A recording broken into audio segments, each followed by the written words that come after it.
Okay, it is 6 o'clock, which means we can begin the Madison Board of Education meeting, and we will start with our pledge. I pledge allegiance to the flag of the United States of America and to the republic for which it stands, one nation, under God, indivisible, with liberty and justice for all. Roll call, Mr. Stevens. Mrs. Melissa Walker. Here. Mrs. Cotterman. Here. Mr. Mosier. Here. Miss Amy Walker. Here. Mr. Wigton. Here. We need to make a correction or an addition to the agenda, and what would that be? On item K, matters related to personnel, number 1E, extended time for Stephen Phillips. It says, the agenda says 20 days. That's incorrect. It should be 10 days. And so when we make the motion to approve the agenda, I'd like to make it with that correction. Okay. I need a motion to adopt our agenda. So moved. Second. Which one of you? All three. Yeah, we are ready. Now that he can see you. Any discussion in addition to the correction? Mr. Mosier. 4. Mrs. Cotterman. 4. Miss Amy Walker. 4. Mrs. Melissa Walker. 4. Mr. Wigton. 4. I need a motion to approve our previous board meeting minutes. So moved. I'll second. Discussion? Roll call. Miss Amy Walker. 4. Mrs. Melissa Walker. 4. Mr. Mosier. 4. Mrs. Cotterman. 4. Mr. Wigton. 4. We have no presentation of certificates tonight. We do have a visitor who would like to speak to the board concerning Upward Bound. So I'd like to introduce Jacob Gillum. He is here with us tonight. He asked to address you about the Upward Bound program at the high school. So turn it over to you. Hi. Ooh, I can stand right here. I'm very loud normally, so I'll step back. My name is Jacob Gillum. I am the program director of the Upward Bound program. I am coming to you after having successfully ran the program both in its academic year and its summer phase, which was this past summer. I just want to talk very briefly, introduce what we do, how we kind of operate. I've passed out to the 7 of you 3 one-pagers that we'll be promoting throughout the program. The first one we can skip entirely because that is student-facing, but it's just the way we like to pitch ourselves to the communities, what we do, the at-a-glance version of us. What I'd like to talk a little bit more about, we'll go to the 3rd page before we talk about the 2nd, because the 2nd page is what's coming up. 3rd page, things we've done, what we do. Do you guys have an understanding of what Upward Bound is? Like what is I can give a quick pitch of what it is, and then I can drop into particulars. Would you like me to explain a little bit more of what the services are before I go? Sure. So, federally funded educational outreach program that helps first-generation and or low-income students who want to go to college. The program is designed to serve anyone that meets those parameters, and the goal of it is to help them understand what does it mean to go to college, why do you go to college, what is the benefits of it, and as an English major, what degrees not to choose, right? I like what I know, but I hate to use too many aphorisms, but we're seeing a lot right now in the data. The 2 years, the new 4 year in a lot of ways. There's a lot of technology, a lot of technicians, and a lot of skills-based knowledge that we're seeing is being developed at the 2 year program. So helping students understand what's out there, how to access it, how to plug into the existing supports. That's like my meat and potatoes. That's what I do during the academic year and during the summer. But the summer, that's kind of whenever I have a lot of academic interventions with youth.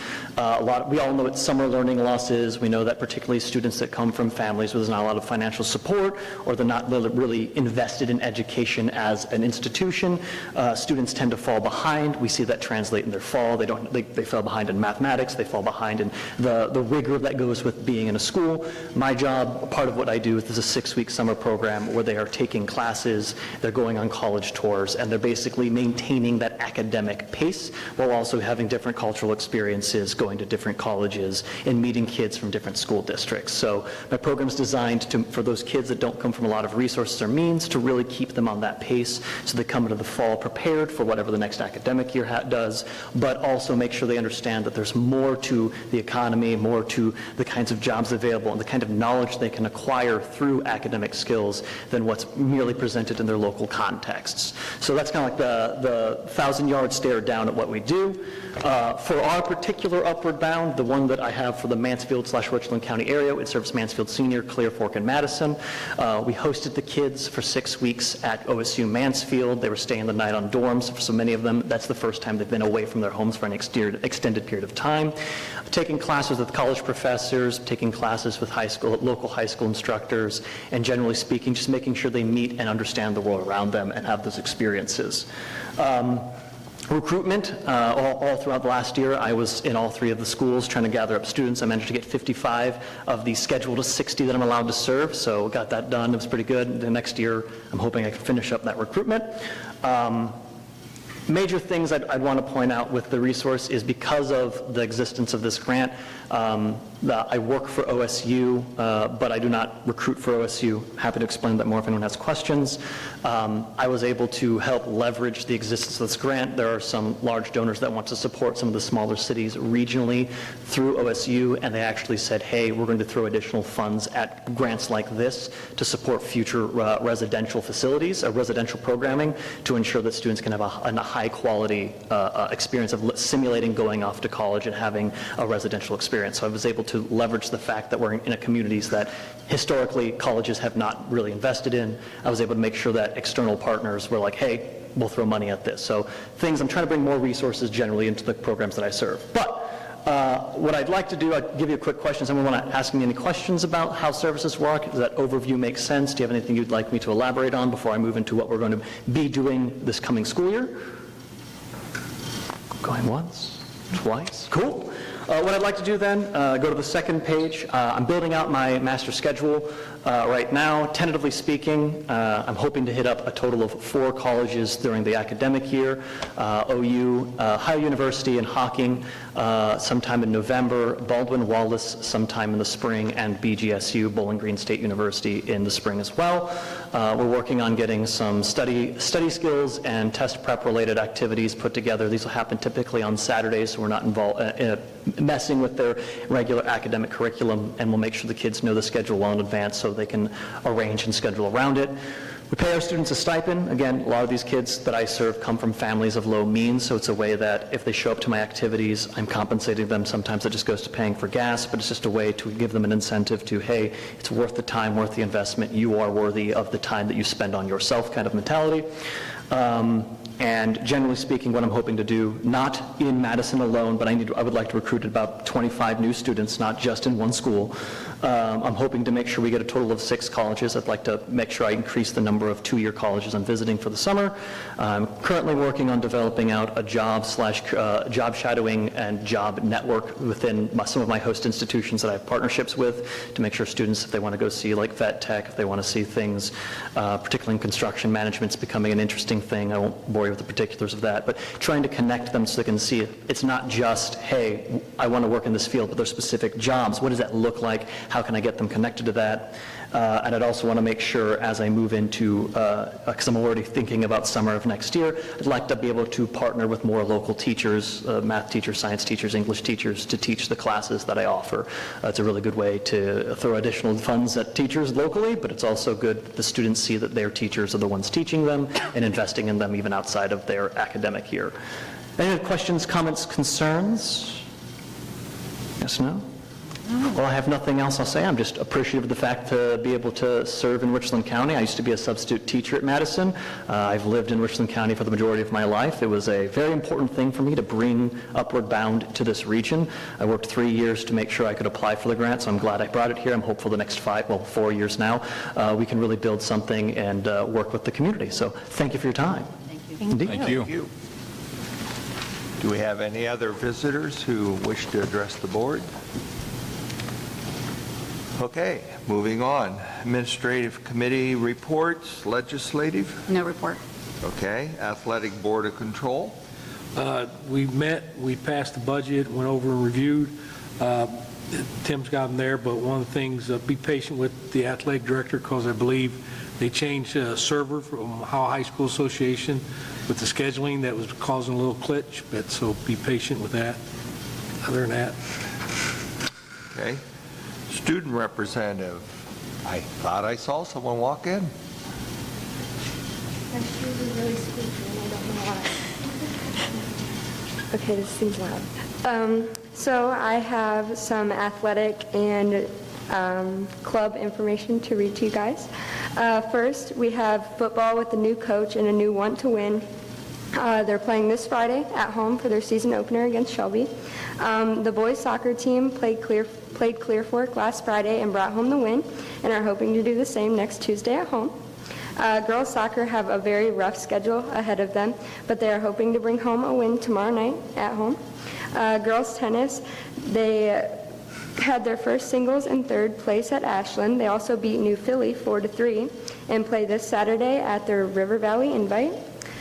Boys golf has gotten third twice this year in tournaments, and they have also gotten fifth in the OCC match.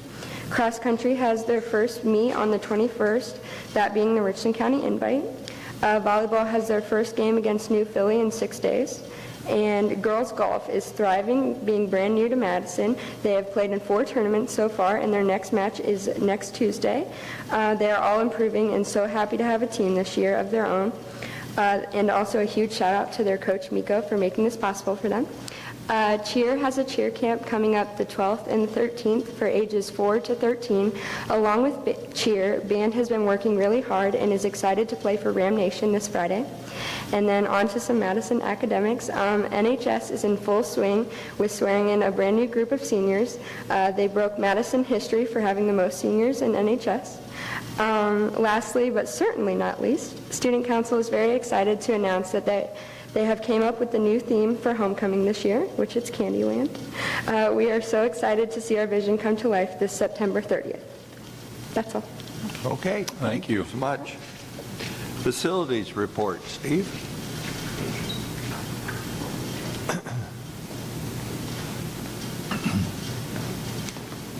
Good evening. Just a brief update. Things are going really well. We're ready for the kids. Wouldn't matter if we weren't ready. They're coming. So we're excited about that. Just an update on some of the projects that I've kind of been touching on base with you guys throughout the summer. The high school window project in the cafeteria is completed now. If you haven't seen it, it really added a lot of light to that space, and it also added a better insulative value, which now that we have it air conditioned, that's really important too. The air conditioning project in the 150 hallway at the high school where they had no windows to get ventilation is completed also. Also at the high school, the bleacher project is about 90% complete. Everything on the home side is finished. Everything on the visitor side was done except there's some decking as you go into the press box on the visitor side. They're finishing that up today. And then they have some fence work to do, and they'll do that incrementally to make sure that when they start it, they can finish it each time so that we'll be ready to play in for visitors and everything's good there. At the middle school, we did a large chunk of the sidewalk got replaced on the east side of the building, and we seal coated and crack filled the service entry parking lot on the west side of the building. The gym floors, both of them were also refinished this year, so that made a big improvement there. At Mifflin, the staging road is complete, and then we came back through with fill dirt and grass seed and did some landscaping on the side so there's not a steep berm there, so that it's safer for the cars, if they do happen to get off track, especially in the wintertime. The roofing projects at the high school and at Mifflin are both completed, other than they have to put the final coat of silver paint on, and that's happening this week. And then at Eastview, the gym was completely repainted. It looks excellent. And at South, we did extensive painting on the outside of the building, along with repainting all the playground equipment at both those schools. So we're ready. Any questions? Thank you very much. Thank you. Board policy. We meet August 30th to go over some new policies, so we'll have an update for you next month. Okie dokie. Student achievement. Not a whole lot since students are out for the summer, but Madison South did report having received the results from the spring air test for ELA and math. They had 18 students score advanced in math and 16 score advanced in ELA. A special congratulations to James Lang, Jackson Turner, McKaylin Jarvis, Gavin Moore, and Beckham White for earning a perfect score in math. And then at the Madison Adult Career Center, outstanding exam passage rates, 100% exam passage rate from mid-July to early August. 9 out of 9 students passed exams in registered medical assistant, registered phlebotomy technician, and registered dental assistant. And outstanding program completion rates, industrial electrical maintenance, 100% completion rate, 6 out of 6 students.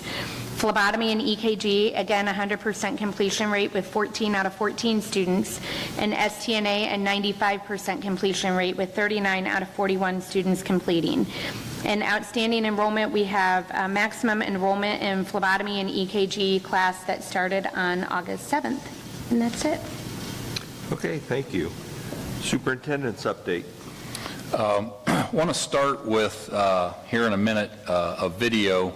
I think most of you know Herring Realty reached out to me last year, and they wanted to have a videographer come in and put a video together for our district to put on their website, so as people are moving into the area, they can see not only Madison but the other schools in the area, can see what their schools are all about. And that was finally completed and now is available for us to use as we see fit. So I showed that at Monday's meeting and want to share that with everybody this evening. So if you could roll that.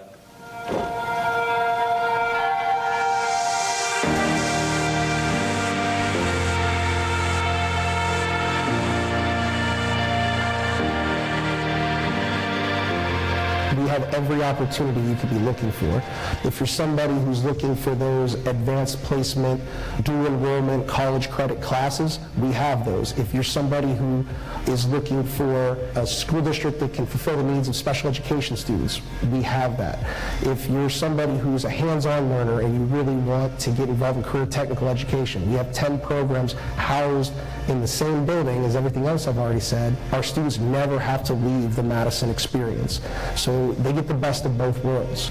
I've always felt that in Madison we're a family. The good and bad, whatever, it's something I know I have people I can count on. Whether that be, my superintendent, whether it be my administrative peers, whether it be teachers that I just have good relationships with. Seeing the students grow in this district, it's not hard to be inspired by them. At the middle school, we have an absolute castle for a school. We absolutely love it. It is gorgeous. Our principals, our teachers, our janitorial staff, we care so much about keeping the school beautiful, and they do an absolutely wonderful job keeping it a top-notch facility. I go to different middle schools, and they'd be nice, but it wasn't Madison. And just getting to be in the buildings and the classrooms, and they were so high level, everything about it, the building, the classrooms, everything just wanted you to succeed. One thing that really stands out about Madison schools to me is the way that they treat my own kids. So I have 3 kids in the school district, and they treat them like royalty, like they're their own family. They have helped develop them into independent people who advocate for themselves and for other people, and it has been an absolute highlight of my life. It is unusual to have an early childhood learning center where we take infants up through preschool, and then of course we have our preschool through 12th grade education, but we also have an adult career center. If you want a place where people truly care and not going to give you something that is just surface level and not sincere, Madison's the place where we are going to be sincere. I just believe that it's a place where no one's truly left behind. And I know that sounds like a buzzword, but that's the truth of it. Where no matter who you are or where you come from, we're ready for you, and we want to make you a part of our family. Academically, we have so many different opportunities for students. In our extracurriculars, it's the same.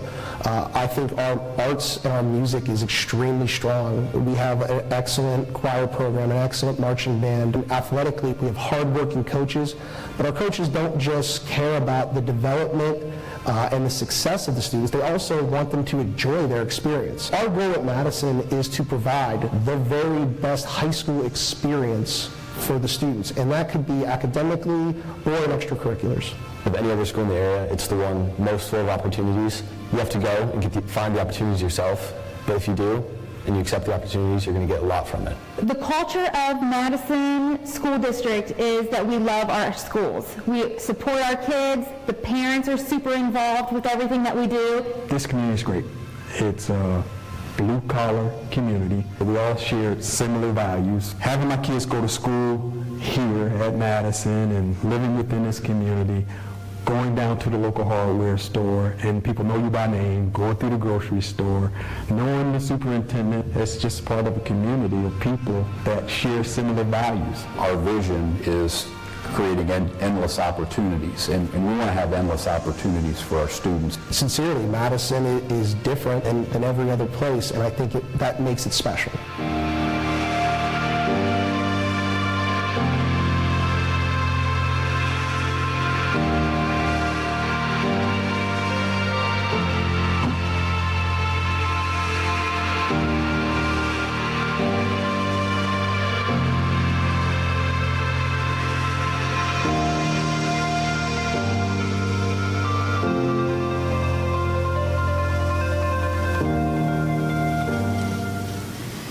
So I thought that's very professionally done and really does a nice job of summing up what we do and what we're all about here at Madison. So just wanted to share that with you.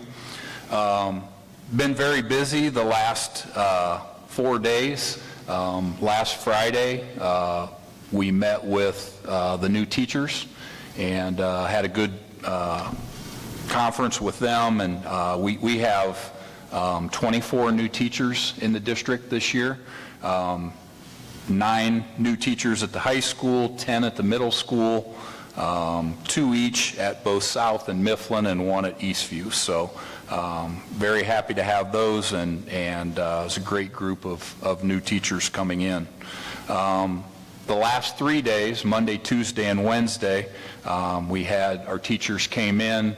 They were working in their classrooms, doing professional development, and school starts tomorrow. So we're excited about that. Just want to recognize a few people and then just talk a little bit about the levy. First, I'd like to recognize Natasha Repp. Natasha will be with us for just a short time. She's going to be leaving us, and just want to recognize the great job that she's done over her 7, 8, 9 years here. Just done a great job with the Early Childhood Learning Center, and she's leaving that in great shape. So we just want to thank her for her great work and wish her best moving forward. Also, this past Saturday, the Athletic Hall of Fame banquet took place out at Mid-Ohio Educational Service Center, and that was our inaugural class. And I just want to recognize Mr. Rickert and Mr. Conway. They did a great job of spearheading that, and then also they had a committee of folks that invested a lot of time and effort into that, and it was just a great night of recognizing people who have done a lot of great things here, and saw a lot of people that we haven't seen in a long time, and got to hear from them, and just a great thing, and look forward to that moving forward in future years. And then just want to share a little bit about the levy. As far as where we're at, one of the things that we have talked about is being very specific and intentional about what our district will look like if the levy passes versus what it will look like if it doesn't pass. And still in the process of developing the list of expenditure reductions that will have to take place if the levy fails. And we want to be very transparent about that and very forthcoming with that list when it is really ready. We don't want rumors out there. We don't want a lot of false information out there. So until that list is complete you all have had an opportunity to look at it, weigh in on it. We just want to hold off on that until it's definitely ready. And we're getting close, but it's not ready as of yet. And part of the reason for that is we've done a lot of research. We want to take our time, be thorough, and make sure we have our ducks in a row before we come out with that list. Because obviously, it is not our desire for the levy to fail and have to make those reductions. There's not going to be anything on that list that we want to do, but we may have to if the levy doesn't pass. So that's where that's at. And just lastly, looking forward to a great school year as we get going tomorrow. Okay, thank you. Mrs. Pluck, it is your turn. Okay. Good evening. Whew. Okay, so I am just going to give you an update of how we ended last year, and then just some updates on what we're working on now and moving into this next year. So if you can go ahead and flip. Do you guys have that on your screen? Yes. Okay, perfect. So last year we were able to run all 9 of our career development programs. We held our graduation on Friday, June 16th, and in those programs we enrolled 135 students, pretty similar to last year. It was 141 last year. We completed 90 students. 27 of them are still enrolled and continuing the program, and we lost 18 due to withdrawal. What I shared with you there are some stats. We had an 83% completion rate, which last year was 79%, so we were happy to see that improvement. 87% retention rate. We were able to retain that percentage of our students. And I'll bring you down to the identified risk factors. Every year we just look at the risk factors and some of the things that our students are dealing with outside of school. They're all adults. They have life. We all know what that is. A lot of single moms struggling with housing, struggling with childcare, struggling with transportation. So having an 87% retention rate, we're pleased with. 93% of our graduates earned credentials. 92% have positive post-program placement. That's either going into into placement that they were trained in, or they're working outside of their training field or continuing their education. And then 72% of them are actually working in the field that they were trained in. In our workforce and personal interest courses, we offered 87. We were able to run 23 of them, but compared to last year, only being able to run 16, we were pleased with that. Again, we can only run those if we have enough students enrolled to cover the costs of running the class. And then enrolled 124 students in those classes. In our adult diploma program, we were really pleased with numbers. We more than doubled the number of graduates over last year, 32 compared to 14. We had 35 enroll, so we had a 91% completion rate. And again, compared to last year at 78% was a huge improvement. So we were pleased with that. We do have 6 programs approved for adult diploma. And this year we are really focusing on partnering locally and marketing this program to employers, because there's a lot of employers that have employees that might not have a high school diploma or GED. If you look at the stats, there's over 8,000 people in Richland County alone between the ages of 18 and 64 years old without a GED or high school diploma. So this adult diploma program is just an awesome option in addition to a GED, because they're going through a training program, earning skills, gaining a credential, and at the same time earning a high school diploma. So we're really pushing some of our partnerships, and I'll talk about that here in a minute. Employer services, as you know, we offer customized training and consultation services for area employers. I've just listed some of the things that we were able to do last year. One thing I will point out, the Ashland University, we had that contract for, 8 to 10 years maybe. They have now been approved as a testing center, and so they're going to be doing their own Microsoft testing, so we will not have that this year. Kind of disappointed in that, but that happens. We had several employers enroll incumbent workers, employees in our in-house training programs as well, in addition to the customized programs that we do. And then I talked about this last year about our online student enrollment portal. We are so super excited about that. We are in our, I think we're entering our 3rd year now with that and really getting that fully implemented. But one thing, with that being connected to our student database management system, the student messaging that we're able to have now is just amazing. So quick, just quick emails, quick text messages. It's really improved the communications with both prospective and enrolled students. If a class has to be canceled, we just shoot out a text, they get it immediately, it's awesome. And that whole student enrollment portal has really streamlined our enrollment process. Everyone's registering online now. We're finally with the times, and so we're just super excited about that. And did I show you guys the portal last year? I can't remember. We did? I did? Okay, so we won't go into that. So you don't have to click on it, Luke. All right, local programming partnerships. As I was saying, we really worked heavily with Mansfield City Schools' Aspire program this year, and we are offering our adult diploma not only at Madison, but also at Mansfield City. And then we just recently worked with Crawford County JFS and Bucyrus, and we're taking our adult diploma program to the Ohio Means Job Center this coming school year. So we're super excited about that. They are really excited because they don't have the adult diploma program in Bucyrus, and they have a lot of residents that they feel will take advantage of it. And just really increased our local community events. We attended 12 last year, plan to do that again this year, just such things as 3rd Street Family Health Services, their annual community block party, Mansfield Family Festival, the Chamber Business Expo. There's all kinds of events out there that we can attend and meet with employers, meet with community members, and just talk about what we offer.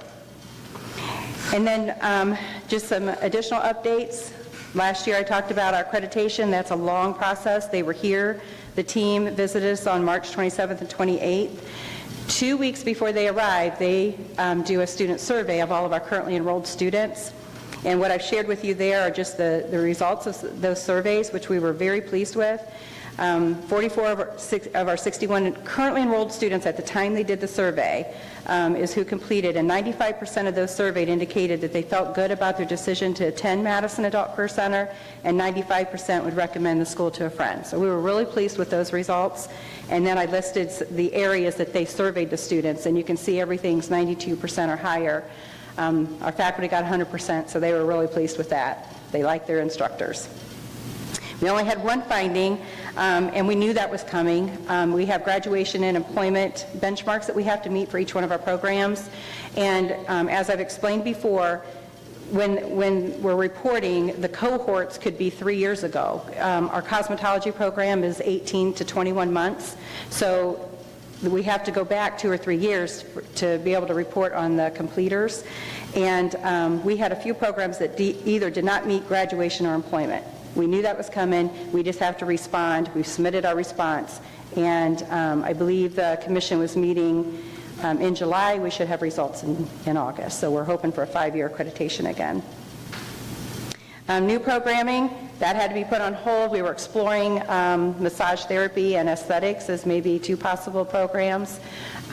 We started to look into that last year, but accreditation took over. So we're going to try to look at those again this year. And we're just excited and looking forward to offering some new programming. On the next slide, I'm bringing this back again. I was so excited last year just showing you what we've done with the cosmetology and the renovations. But since we've been into it full swing for over a year, our student salon services are going crazy. They're busting at the seams. They're packed every single night, Tuesday, Wednesday, Thursdays. The experiences the students are receiving is just amazing. All kinds of services, the pedicures, the manicures, the haircuts, the perms, the coloring. And we've actually, the revenues from those services have doubled this year over last year, last year over the year before. So we're looking forward to another busy year. I've posted our hours, so if anyone's interested in coming and getting a haircut or anything like that, just stop on over. But you have to call and make an appointment first. Next slide. This is a busy slide. I just want to emphasize the access that we have to grants and scholarships for our students to help them offset the costs of training programs with us. But one thing I want to point out is the Lozick Family Foundation donation. Altogether, over the last, we're in our 5th year, they've awarded $193,000 specifically for the machining program. And you can see some of the things that we purchased, new CNC simulators. Last year we purchased 2 lathes. We were able to provide high school seniors with toolboxes and toolkits. I believe next year Mr. Thompson has included juniors in that as well. They're going to get Carhartt coats with machining embroidered on the back, so for marketing purposes. But this has just been a very supporting program for the machining, adult and high school, and we've been able to do some wonderful things with it, and we just appreciate the support that the Lozick Family Foundation has given to us, and that's through the Swagelok Company. If you're not familiar with Swagelok, they're headquartered in Solon, and their Mansfield location used to be Mansfield Screw Machine. So, super excited about that, and then I won't go through all the others, but it's just access that we have to monies to offset costs for individuals and employers wanting to do customized training. So, I think that's it. We're in August, so we are enrolling. We're in our hot enrollment period for next school year, so I can't really give you any numbers as far as how things are looking, but so far it looks promising for enrollment. So, that's all. Have any questions? Okay, thanks. Thank you, Tanya. This time I need a motion to approve donations. We have Kokosing donating to the welding and manufacturing technology, as well as Coca-Cola. So moved. I'll second. Discussion? Roll call. Mr. Mosier? 4. Mrs. Melissa Walker? 4. Mrs. Cotterman? 4. Miss Amy Walker? 4. Mr. Wigton? 4, and I want to thank those corporations for their donations. Treasurer's business, I need a motion to approve the agenda. So moved. I'll second. Discussion? All right. For the revenues for July, expenditures exceeded revenues, which is expected, especially in a month where the only thing you get is the state foundation. The positive news is the deficit last year was a little bit better than it had been the previous 2 years. But I kind of want to draw your attention to the middle chart where there's a little number 7 above July. That means there were 7 days of cash at the end of July. Now, when it is the month right before we receive a real estate settlement, it's normal to be that low. But just so everybody knows, 7 days of cash meant that if we wouldn't have got the real estate settlement, and if I wouldn't have gotten it, well, I didn't have to get it in advance because we did get it, we wouldn't have had enough money to pay payroll and all our bills on the 10th. So that's what that means. So if anybody hears somebody complain about the levy or the need for it, to remind them that, you know, had we not gotten the real estate settlement, there wouldn't have been enough money to pay you on the 10th. So it's a cash flow issue. When you only get, you know, half of your revenue twice a year, that month right before that revenue hits, it's tight, but 7 days is ridiculously tight. So this levy, and I know I can't really talk about it because I'm on the clock, but if anybody says there's a need, you can point that out as why there's a need. Expenditures, the reason expenditures were down in July was because retirements. Yes, people retire every year, but just so happens this year, the people that retired were higher on the pay scale from other years, and the people that retired were out of general fund, which, like last year, when they retired, some of them were not from general fund. They were like Title I services, and they weren't out of our general fund because there's, you know, there are other funds that we pay people out of. As promised, I always change this up a little bit. If you look at the next page, I'm going to have this on for at least a couple months, and if you guys like it, I'll leave it on as long as you want. But the top left chart, well, on mine's in green. I'm sorry I didn't print these in color to save money. The local tax effort index is the index that reflects the extent of effort the residents pay or provide to the district, their support. All of this information comes from the Ohio Department of Education District Profile Report, which, you know, it doesn't really just doesn't pull from my forecast. It pulls from actual data the Ohio Department of Taxation, our EMIS reports. It does pull from our year end, so rather than just look at what I'm projecting in the forecast, it looks at this is actually what happened. So the local tax effort index is the top left, and obviously 1 is the state average. Anything above 1 is higher than the state average. Anything below 1 is lower than the state average, and you can see where Madison falls on that. The top right and the bottom left, notice they say per pupil, local revenue per pupil, and per pupil revenue raised by 1 mil.